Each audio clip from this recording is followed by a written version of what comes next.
أعوذ بالله من الشيطان الرجيم. بسم الله الرحمن الرحيم. وجاء إخوة يوسف فدخلوا عليه فعرفهم وهم له منكرون ولما جهزهم بجهازهم قال ائتوني بأخ لكم من أبيكم ألا ترون أني أوفي الكيل وأنا خير المنزلين فإن لم تأتوني به فلا كيل لكم عندي ولا تقربون قالوا سنراود عنه أباه وإنا لفاعلون وقال لفتيانه اجعلوا بضاعتهم في رحالهم لعلهم يعرفونها إذا انقلبوا إلى أهلهم لعلهم يرجعون فلما رجعوا إلى أبيهم قالوا يا أبانا منع منا الكيل فأرسل معنا أخانا نكتل وإنا له لحافظون قال هل آمنكم عليه إلا كما أمنتكم على أخيه من قبل فالله خير حافظا وهو أرحم الراحمين ولما فتحوا متاعهم وجدوا بضاعتهم ردت إليهم قالوا يا أبانا ما نبغي هذه بضاعتنا ردت إلينا ونمير أهلنا ونحفظ أخانا ونزداد كيل بعير ذلك كيل يسير قال لن أرسله معكم حتى تؤتون موثقا من الله لتأتونني به إلا أن يحاط بكم فلما آتوه موثقهم قال الله على ما نقول وكيل وقال يا بني لا تدخلوا من باب واحد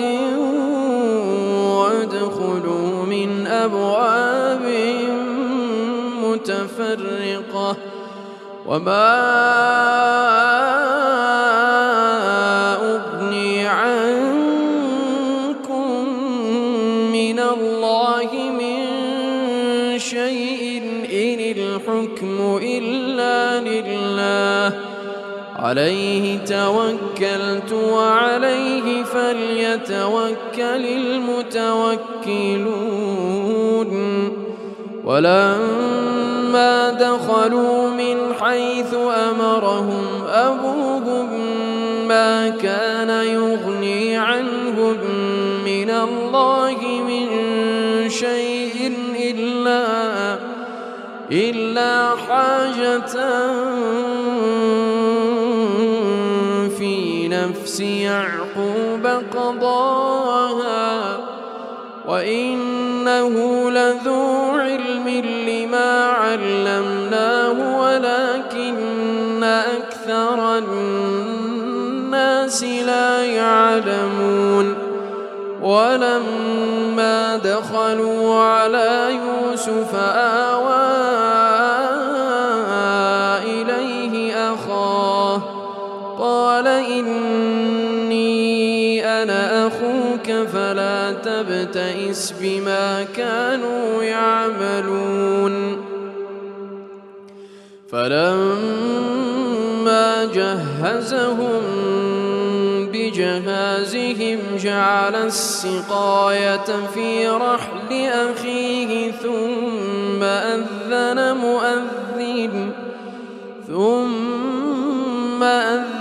مؤذن أيتها العير إنكم لسارقون قالوا وأقبلوا عليهم ماذا تفقدون قالوا نفقد صواع الملك ولمن جاء به حمل بعير وأنا به زعيم قالوا تالله لقد علمتم ما جئنا لنفسد في الأرض وما كنا سارقين قالوا فما جزاؤه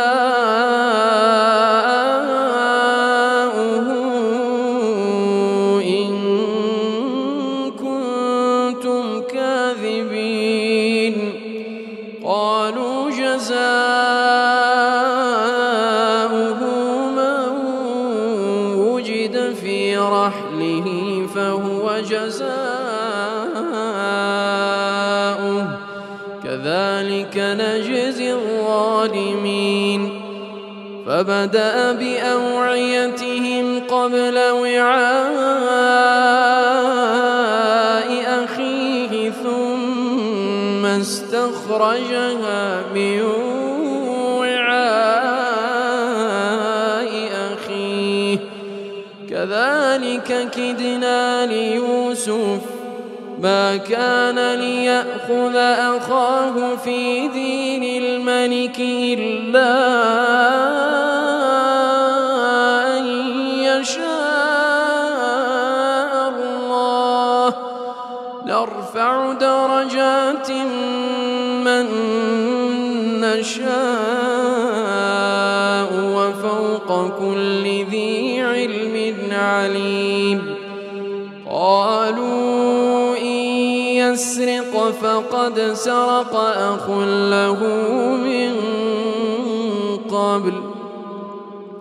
فأسرها يوسف في نفسه ولم يبدها لهم قال أنتم شر مكانا والله أعلم بما تصفون قالوا يا أيها العزيز إن له أبا شيخا كبيرا فخذ أحدنا مكانه إنا نراك من المحسنين قال معاذ الله أن نأخذ إلا من وجدنا متاعنا عنده إنا إذا لظالمون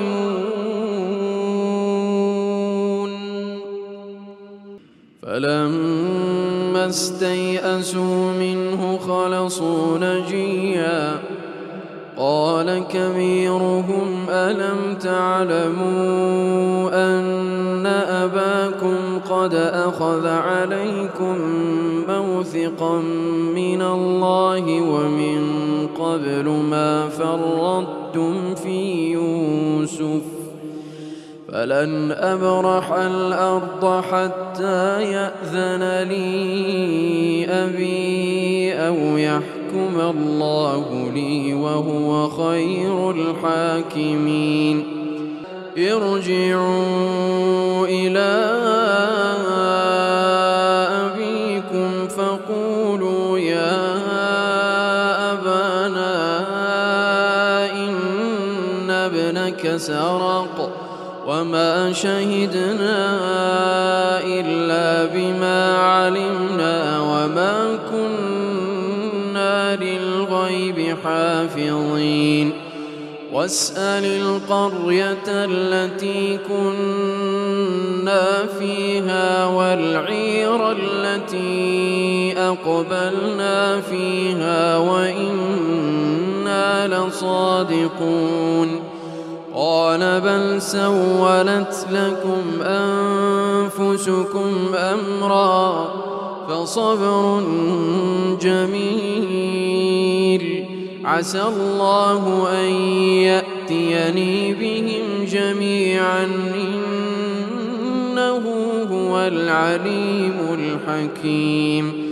وتولى عنهم وقال يا أسفا على يوسف وابيضت عيناه من الحزن فهو كظيم قالوا تالله تفتأ تذكر يوسف حتى تكون حرضا أو تكون من الهالكين قال إنما أشكو بثي وحزني إلى الله وأعلم من الله ما لا تعلمون يا بني يذهبوا فتحسسوا من يوسف وأخيه ولا تيأسوا من روح الله إنه لا ييأس من روح الله إلا القوم الكافرون فلما دخلوا عليه قالوا يا أيها العزيز مسنا وأهلنا الضر وجئنا ببضاعة مزجاة فأوف لنا الكيل وتصدق علينا إن الله يجزي المتصدقين قال هل علمتم ما فعلتم بيوسف وأخيه إذ أنتم جاهلون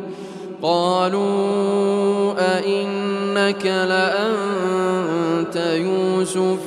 قال أنا يوسف وهذا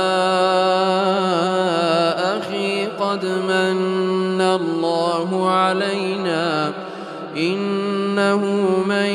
يتق ويصبر فإن الله لا يضيع أجر المحسنين قالوا تالله لقد آثرك الله علينا وإن كنا لخاطئين قال لا تثريب عليكم اليوم يغفر الله لكم وهو أرحم الراحمين اذهبوا بقميصي هذا فألقوه على وجه أبي يأت بصيرا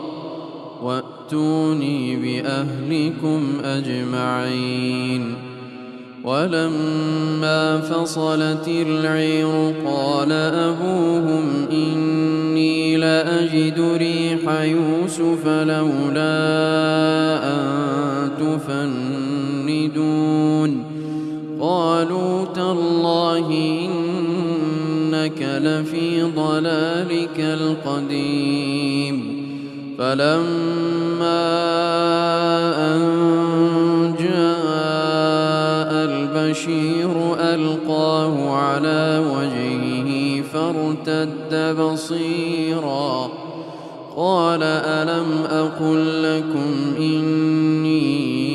أعلم من الله ما لا تعلمون قالوا يا أبانا استغفر لنا ذنوبنا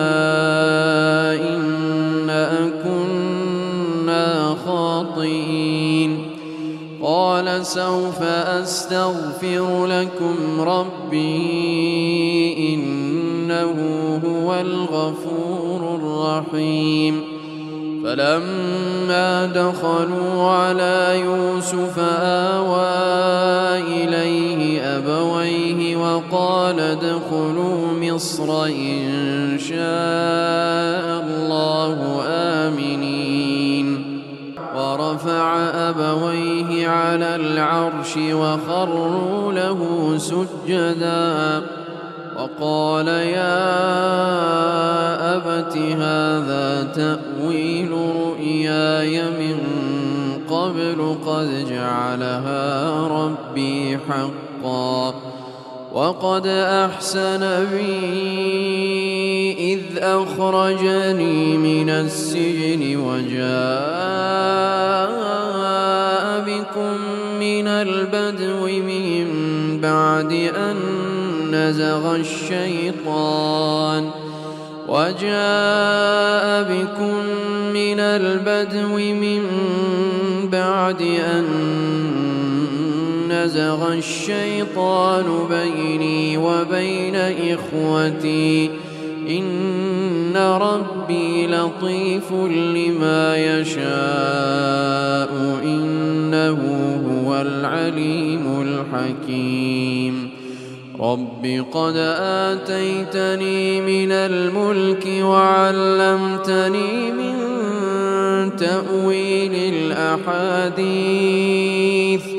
فاطر السماوات والأرض أنت وليي في الدنيا والآخرة توفني مسلما وألحقني بالصالحين ذلك من أنباء الغيب نوحيه إليك وما كنت لديهم إذ أجمعوا أمرهم وهم يمكرون وما أكثر الناس ولو حرصت بمؤمنين وما تسألهم عليه من أجر إن هو إلا ذكر للعالمين وكأين من آية في السماوات والأرض يمرون عليها وهم عنها معرضون وما يؤمن أكثرهم بالله إلا وهم مشركون أفأمنوا أن